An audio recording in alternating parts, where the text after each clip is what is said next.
Welcome to the 16th week after Pentecost. It's Tuesday, September the 10th, 2024.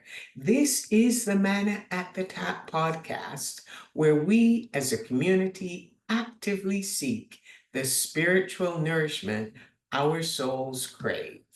I'm Gloria, your fellow traveler on this spiritual journey, and together we offer and receive insights and interpretations from the daily lectionary readings, which provide the manna designed to nurture our spiritual growth. The book of Proverbs names Solomon, King David's son, as the principal author of many of its wise sayings, along with other individuals.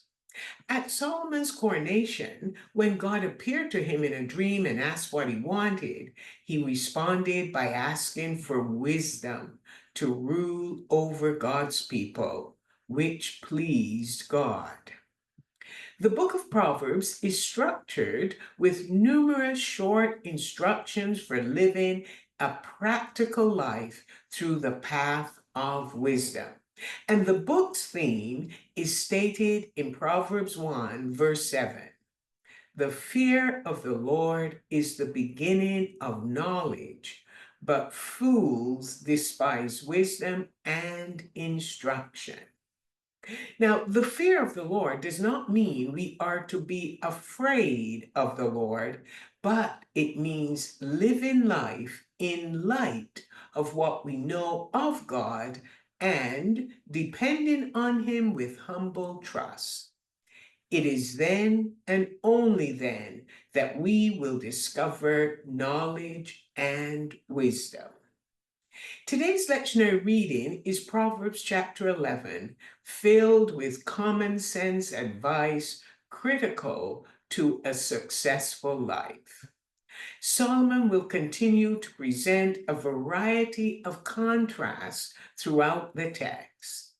The central theme is that those who pursue wealth and worldliness at any cost will be left without hope, but the integrity of the honest person will keep them on track and be a blessing to others. So here are some contrasts. Integrity versus dishonesty. God hates cheating in the marketplace. He loves it when people run their business above board.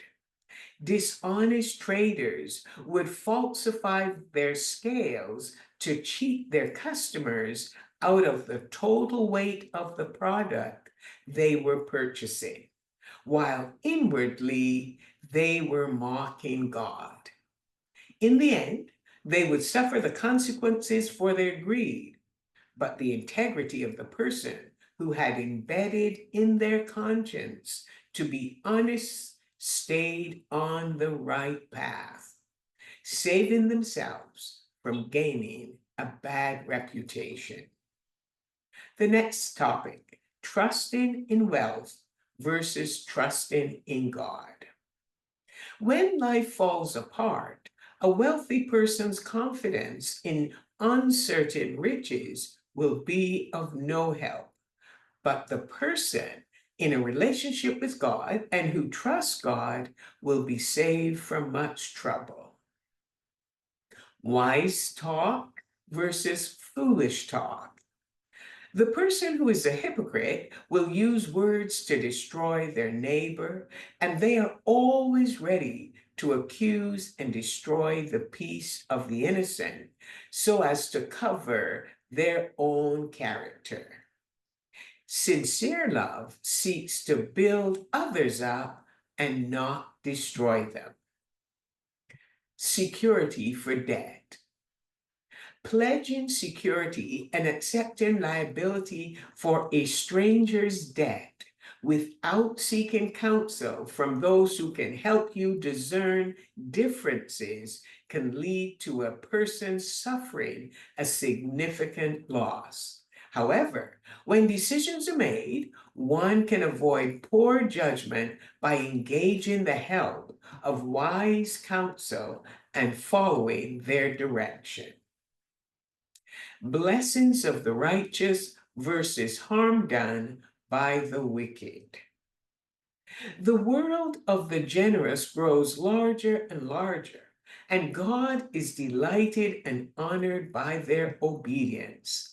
Still, God cannot stand those who are deceivers, because evil to God is not an innocent mistake, but contempt against God, and he has stored up his wrath and punishment, and he will execute it. A good life versus a violent life. The biblical symbol of eternal life is the tree of life that is mentioned in both Genesis chapter 3 and in Revelation 22. The one in a right relationship with God lives a good life like a fruit-bearing tree, but one who lives a violent life destroys themselves and others.